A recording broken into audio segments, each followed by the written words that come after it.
Hello and welcome to our second mini clip series episode on the historical sites of Tripoli.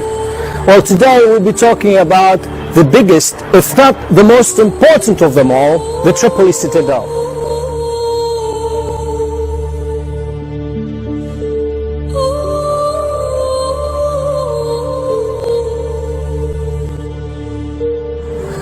We are here at the main entrance of the castle. Some refer to it as Hosn Sanjil, while others refer to it as Hosn Sufyan. We will explain that later on in our episode. And the word Hosn here is used as the Arabic word meaning fort, meaning a smaller type of castle. Well, now we are walking up the main alleyway, and that will be leading us to the center of the castle, where all the action really took place. Well, it all started here in this area when during the Islamic conquests the Caliphate Muawiyah ordered an Arabian military leader called Sufyan bin Mujib al-Azadi to build a fort, and that was around 648 AD, which corresponds to 28 Hijra.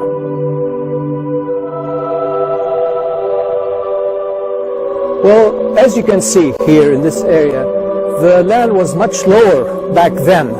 And during excavations in the 1970s of the last century, this mausoleum, Shiite mausoleum, was discovered with tombstones with Kufic Arabic writing on them that established the fact that this area was used before by the Islamic conquest in those days.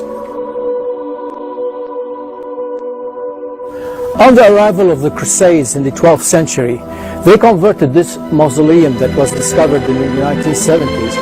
They converted it into a Christian chapel for their beliefs and their use.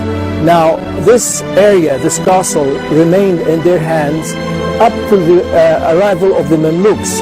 But why they used to refer to it as the Crusader Castle or the St. Gilles Castle is because they had a great deal in increasing the size of it and adding lots of area to the castle, and from the fort to a bigger castle, which encompasses an area of around 10,000 square meters.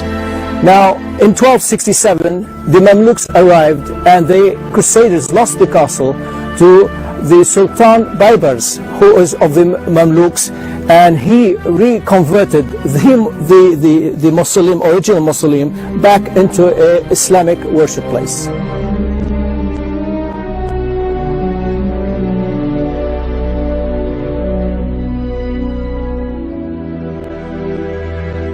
Well, the Mamluks ruled for some 240 years when they added a lot onto the castle, plus building the ancient city of Tripoli, which is totally Mamluk in style, the old city. And it remained in their hands up till the arrival of the Ottomans back in 1516, when they, in their turn, controlled the area up till the beginning of the First World War, when they lost the whole area. Well, you all must have wondered why everybody was using this area as a commanding post, and that is because it is in a place where it has a commanding view of the whole area.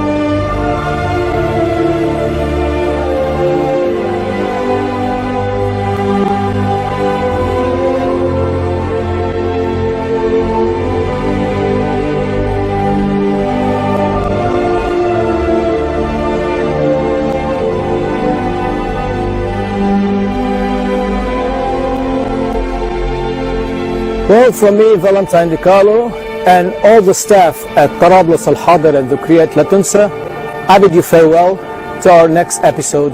Bye-bye.